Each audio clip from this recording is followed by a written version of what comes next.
আমার বয়স কম, আমি আর পারছি না, কিন্তু তারপরও শীতের রাতে জোর করে তার মেশিন আমার গুহায় এত জোরে জোরে দিল, আমি কাঁদছি আর বলছি আস্তে আস্তে দেও, ব্যথা পাচ্ছি।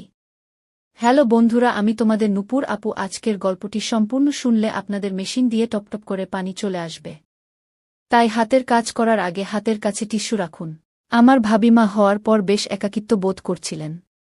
তার এবং আমার দাদার মধ্যে দূরত্ব ক্রমশ বাড়ছিল। এরই মধ্যে আমি তাদের বাড়িতে যাই, আর আমাকে দেখে ভাবি খুব খুশি হন। একদিন আমি ভাবির ঘরে হঠাৎ করে ঢুকে পড়ি যখন তিনি তার শিশুকে খাওয়াচ্ছিলেন। সেদিনের ঘটনাটি আমাদের দুজনের জন্যই কিছুটা অস্বস্তিকর ছিল।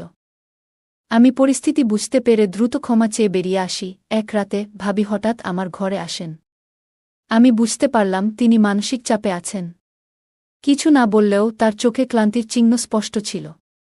তিনি বললেন, আমার দিনগুলো খুব কঠিন যাচ্ছে, একটু মানসিক সমর্থন দরকার। এরপর তিনি এসে আমার পাশে বসেন। আমরা কিছুক্ষণ কথা বললাম, আমি তাকে সান্ত্বনা দেওয়ার চেষ্টা করলাম। সেই রাতটি আমাদের সম্পর্কের জন্য নতুন একটি অধ্যায়ের শুরু ছিল, যেখানে সহানুভূতি আর বন্ধুত্ব আরও গভীর হয়। আমার ভাবি ছিল অনেক সুন্দর দেখতে। তিনি সব সময় মডার্ন ড্রেস পরতে ভালোবাসত। বিয়ের পর তিনি একটু স্বাস্থ্যবান হয়ে যায়, যা তাকে আরও বেশি আকর্ষণীয় করে তুলেছিল। বন্ধুরা, আজকের গল্পটি অনেক বেশি স্পেশাল, তাই কেউ মিস করবেন না। দয়া করে গল্পগুলো ভালো লাগলে ভিডিওটি লাইক, শেয়ার এবং চ্যানেলটি সাবস্ক্রাইব করো প্লিজ। আমি অনেকদিন পর আমার দাদার বাড়ি যাচ্ছিলাম। সেখানে যাওয়ার আগে জানতাম না যে দাদার স্ত্রী আমার সাথে এমনভাবে সম্পর্ক গড়ে তুলবেন, যা আমাদের দুজনের জন্যই ভালো হবে। তাদের বিয়ের পর থেকে আমি আমার ভাবির সাথে খুব কমই দেখা করেছিলাম। মাঝে মাঝে দাদার ফোনে কথা হলেও ভাবির সাথে তেমন যোগাযোগ ছিল না। দাদার একটি ছেলে হয়েছে, এখন তার বয়স 6 মাস, কিন্তু আমি এখনও ছেলেটিকে দেখতে যেতে পারিনি। তাই কিছুদিনের জন্য সময় বের করে দাদার বাড়িতে যাওয়ার সিদ্ধান্ত নিলাম। বাড়িতে পৌঁছানোর পর প্রথমেই আমার ভাবির সাথে দেখা হলো। প্রথমে তাকে চিনতে পারিনি, কারণ তিনি এখন অনেকটাই পরিবর্তিত, বেশ মোটা হয়ে গেছেন। এরপর ধীরে ধীরে তাকে চিনে ফেললাম। আমি তাকে জড়িয়ে ধরলাম এবং তার বাচ্চাটির সাথে অনেক মজা করে খেললাম। সন্ধ্যায় যখন দাদা বাড়ি এলেন এবং আমাকে দেখলেন, তখন তিনি খুব খুশি হলেন। আমার দাদা রাহুল দা আমাদের পরিবারের বড় ভাইদের মধ্যে একজন ছিলেন। আমি ছিলাম পরিবারের সবচেয়ে ছোট চাচার ছেলে, আর রাহুল দা ছিলেন সবচেয়ে বড় চাচার ছেলে। ছোটবেলায় রাহুল দা আমাকে অনেক ভালোবাসতেন, আর পরিবারের ছোট হওয়ায় সবাই আমাকে আদর করতেন। এখন ভাবি যে আমাকে এতটা যত্ন নেবেন, তা আমি ভাবতেও পারিনি। 2 দিন দাদা ও ভাবির সাথে থেকে আমি বাড়ি ফিরতে প্রস্তুতি নিচ্ছিলাম। ঠিক তখনই ভাবি আমাকে থামিয়ে দিলেন। তিনি বললেন, বাচ্চা হওয়ার পর থেকে আমি কোথাও যেতে পারিনি। যদি তুমি আরও কিছুদিন থেকে যাও, তাহলে আমার কিছুটা সাহায্য হবে। তোমার দাদাও কিছুদিনের জন্য বাইরে যাচ্ছেন, তখন তুমি থাকলে আমার জন্য ভালো হবে। আমি তখনই আমার পড়াশোনার পরীক্ষা শেষ করে দাদার বাড়ি এসেছিলাম, আর ছুটিও ছিল। তাই আমি সিদ্ধান্ত নিলাম যে কিছুদিনের জন্য সেখানে থেকে যাই। ওই শহরে আমার কিছু বন্ধুও ছিল, যাদের সাথে দেখা করার ইচ্ছা ছিল। সেই দিন আমি আমার ঘর থেকে স্নান করে বের হলাম। যেহেতু দাদার বাড়িতে থাকার পরিকল্পনা করিনি, তাই বেশি কাপড়ও সাথে আনিনি। আমি দাদার টি-শার্ট খুঁজে বের করার জন্য তার ঘরে যাওয়ার সিদ্ধান্ত নিলাম। ভাবিকে সেখানে কোথাও দেখলাম না, আর দাদাও তখন ঘরে ছিলেন না। মনে হলো ভাবি হয়তো রান্নাঘরে ব্যস্ত, আর দাদা কোথাও কাজে ব্যস্ত ছিলেন। ভাবিকে কাজ থেকে ডেকে আনা ঠিক মনে করলাম না। সাধারণত সবার কাপড় আলমারিতে থাকে, তাই আমি নিজেই দাদার একটি টি-শার্ট নিয়ে নেওয়ার সিদ্ধান্ত নিলাম। আমি দাদার একটি টি-শার্ট পরে নিলাম এবং আয়নার সামনে দাঁড়িয়ে নিজের চুল ঠিক করতে লাগলাম। কিছুক্ষণ পর হঠাৎ পেছন থেকে একজন আমাকে জড়িয়ে ধরলেন। ভাবি হয়তো ভুল করে আমাকে দাদা মনে করে আলিঙ্গন করলেন। আমি দ্রুত তার হাত থেকে নিজেকে ছাড়ানোর চেষ্টা করলাম, কিন্তু তিনি তখনও আমাকে ছাড়তে চাইলেন না এবং আরও শক্ত করে জড়িয়ে ধরলেন। ঠিক তখনই দাদা ঘরে ঢুকলেন এবং ভাবিকে আমাকে জড়িয়ে ধরতে দেখে তার চোখ বিস্ময়ে বড় হয়ে গেল। দাদাকে দেখে ভাবি হঠাৎ পেছনে সরে গেলেন এবং বললেন, তুমি যখন দরজায় দাঁড়িয়ে আছো, তবে তিনি কে? আমি তখন ঘুরে দাঁড়ালাম, আর ভাবি আমাকে দেখে হতভম্ব হয়ে বললেন, তুমি তো রাহুলের টি-শার্ট পরে আছো, তাই চিনতে পারিনি। দাদা এবং আমি দুজনেই এই ঘটনাটি মেনে নিলাম, কারণ আমরা বুঝতে পেরেছিলাম এটি নিছক একটি ভুল বোঝাবুঝি। এরপর দাদা আর কিছু না বলে ঘর থেকে বেরিয়ে গেলেন, আর আমিও সেখানে থেকে সরে এলাম। আমি ঘর থেকে বেরিয়ে যাওয়ার সময় ভাবি আমার দিকে তাকিয়ে মৃদু হাসলেন। ভাবি কি বোঝাতে চাইছিলেন তা তখনও বুঝতে পারলাম না। দুপুর থেকেই দাদা বাইরে যাওয়ার প্রস্তুতি নিচ্ছিলেন, কারণ রাতে তার ফ্লাইট ছিল। রাত ৯টার দিকে তিনি ফ্লাইটের জন্য বেরিয়ে গেলেন। এর পরের কয়েকদিন আমি, ভাবি আর তাদের ছোট সন্তান বাড়িতে একাই ছিলাম। দাদা চলে যাওয়ার পর থেকে ভাবির আচরণে কিছুটা পরিবর্তন লক্ষ্য করলাম। সেদিন রাতে তিনি বললেন বাচ্চাটি ঘুমাতে পারছে না, তাই তাকে আমার ঘরে নিয়ে এলেন। বাচ্চাটিকে আমার কোলে রেখে তিনি একটু কাজ সেরে আসবেন বলে চলে যান। কিছুক্ষণ পর বাচ্চার খেলনাটি হাত থেকে ফসকে মাটিতে পড়ে গেল।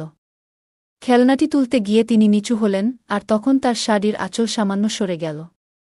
কিন্তু আঁচল ঠিক করার চেয়ে তিনি খেলনাটি তোলার দিকে বেশি মনোযোগ দিলেন, যা দেখে আমি একটু অস্বস্তিতে পড়লাম। পরে তিনি খেলনাটি তুলে আঁচল ঠিক করে নিয়ে বললেন, আজ সারাদিন রাহুলের যাওয়ার প্রস্তুতিতে ব্যস্ত ছিলাম, খুব ক্লান্ত লাগছে। এখন একটু বিশ্রাম না নিলে ভালো লাগবে না। এখন স্নান না করলে আমার মনের প্রশান্তিও হবে না। তুমি কি একটু সময়ের জন্য তোমার ভাতিজাকে সামলাতে পারবে? আমি সম্মতি দিলাম, এবং ভাবি বাচ্চাটিকে রেখে স্নান করতে চলে গেলেন। আমি বাচ্চাটির সাথে খেলতে থাকলাম। কিছুক্ষণ পর বাচ্চাটি কান্না করতে শুরু করল। হয়তো ওর খিদে পেয়েছিল। আমি তাকে নিয়ে ভাবির ঘরে গেলাম, দেখলাম ভাবি চুল শুকাচ্ছেন। আমাকে দেখে তিনি বাচ্চাটিকে আমার হাত থেকে নিলেন। আমি ঘর থেকে বেরিয়ে আসতে যাচ্ছিলাম, ঠিক তখন ভাবি বললেন, আমার মাথা খুব ব্যথা করছে, মনে হয় না চুল ধোয়া উচিত ছিল। ভাবি মাথা ব্যথার কথা বললেন, তাই আমি রান্নাঘরে গিয়ে তার জন্য একটু আদা চা বানিয়ে নিয়ে এলাম। নিজের জন্য ১ কাপ বানালাম, কারণ চা আমার অনেক দিনের সঙ্গী। ডিগ্রি পড়ার সময় রাত জেগে পড়াশোনা করতাম, তখন থেকেই চা পানের অভ্যাসটা লেগে গেছে। ২ কাপ চা নিয়ে ভাবির ঘরে ফিরলাম। তখন দেখলাম ভাবি বাচ্চাকে খাইয়ে দিয়ে শুয়ে আছেন। হঠাৎ চোখে পড়ল তার গাউনের কিছু অংশ একটু সরেছে। আর আমি তৎক্ষণাৎ দৃষ্টি অন্যদিকে সরিয়ে নিলাম। ভাবি আমাকে বললেন, দেবরজি, তোমার চোখ ফিরিয়ে নেওয়ার কি দরকার? তখন আমি তাকে তার পোশাক সম্পর্কে বললাম।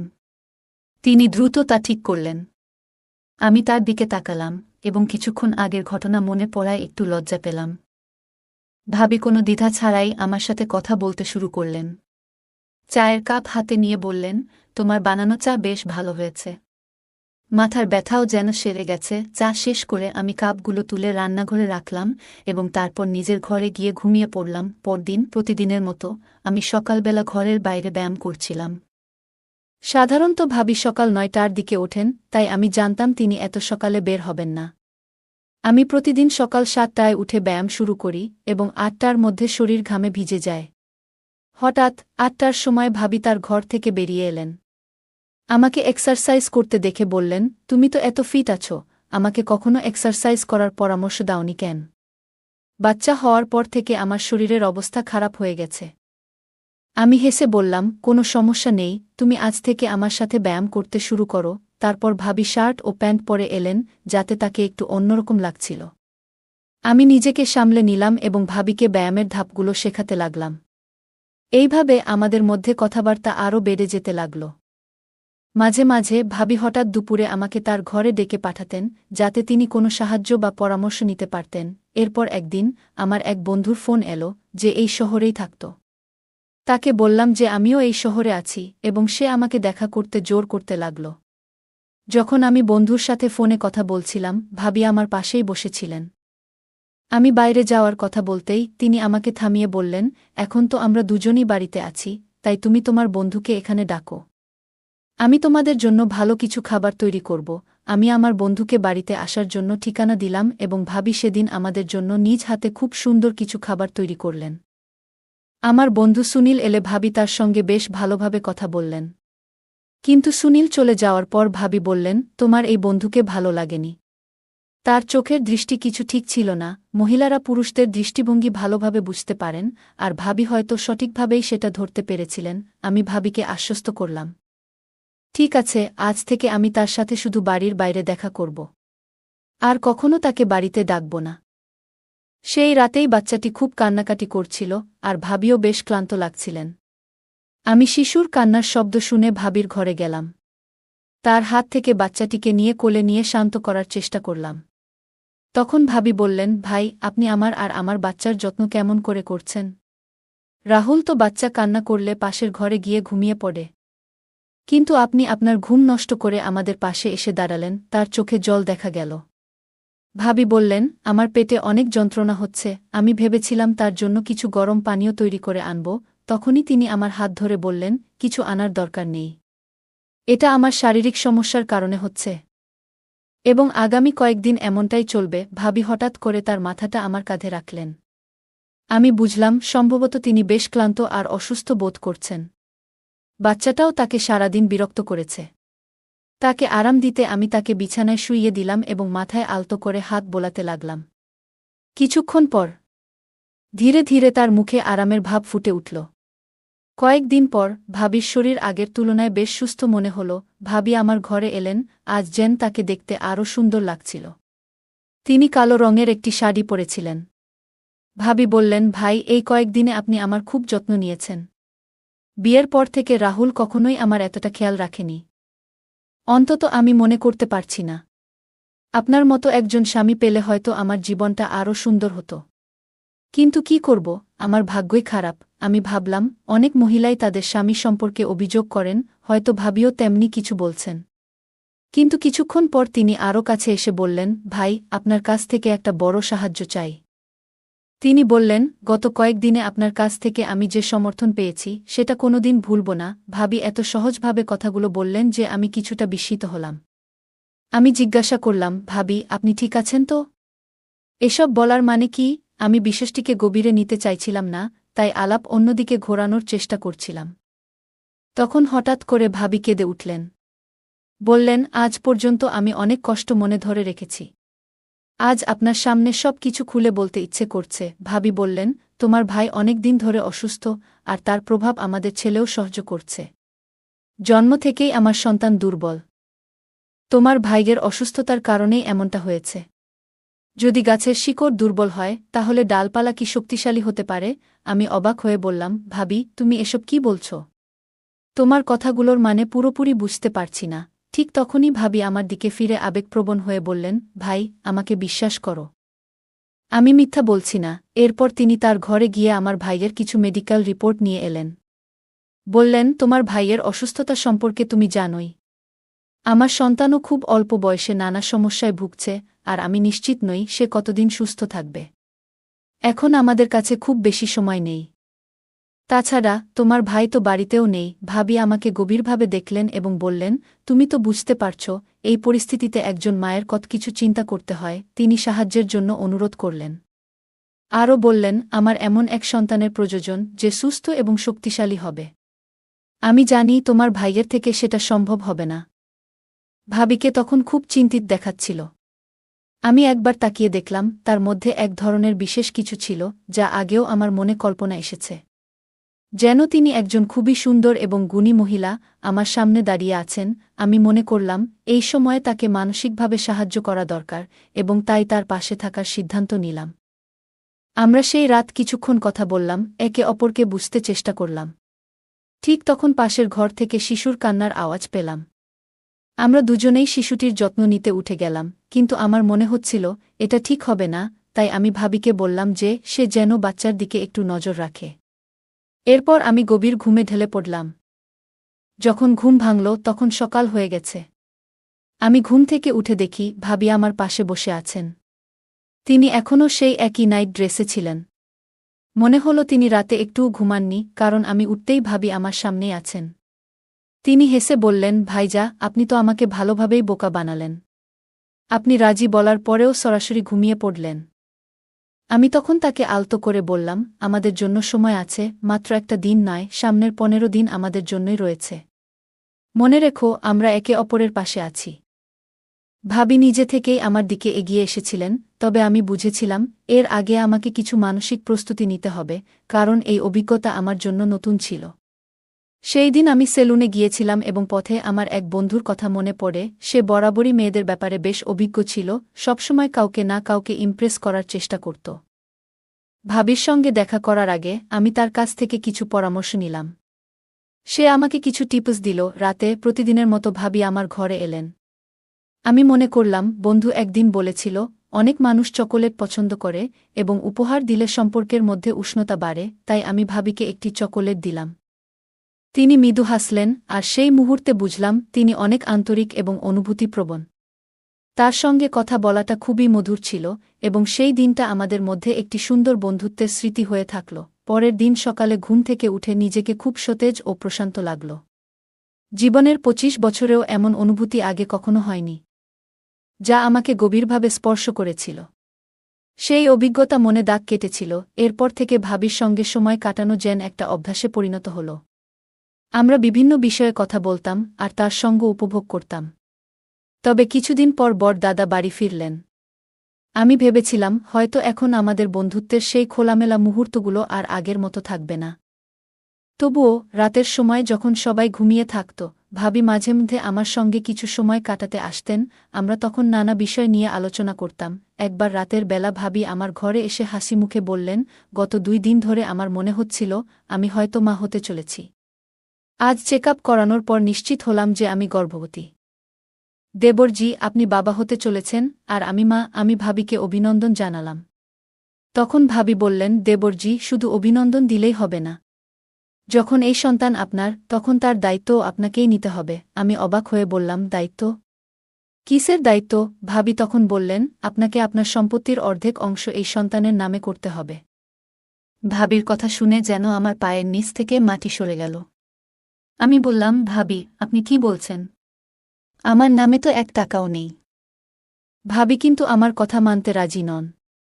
তিনি বললেন, আপনি যতই অস্বীকার করুন, আমি জানি আপনার নামে কত সম্পত্তি আছে। যদি আপনি আমার কথা না মানেন, তবে আমাকে সবকিছু আপনার দাদাকে জানাতে হবে। এরপর আপনার পরিবারের সামনে কিভাবে বদনাম হবে, তা আপনি নিজেই দেখবেন। আমি বললাম, ভাবি, আপনি এই বাড়িতে মাত্র ২ বছর আগে এসেছেন। আর এই ২ বছরে আমি আপনাকে কোনো বড় পারিবারিক অনুষ্ঠানে দেখিনি। তাহলে আপনি আমার সম্পত্তি সম্পর্কে কিভাবে জানলেন? ভাবি আমার প্রশ্নের মুখে কিছুটা অসহায় হয়ে গেলেন। আমি আবার বললাম, নিশ্চিতভাবেই দাদা আপনাকে এসব বলেছিলেন।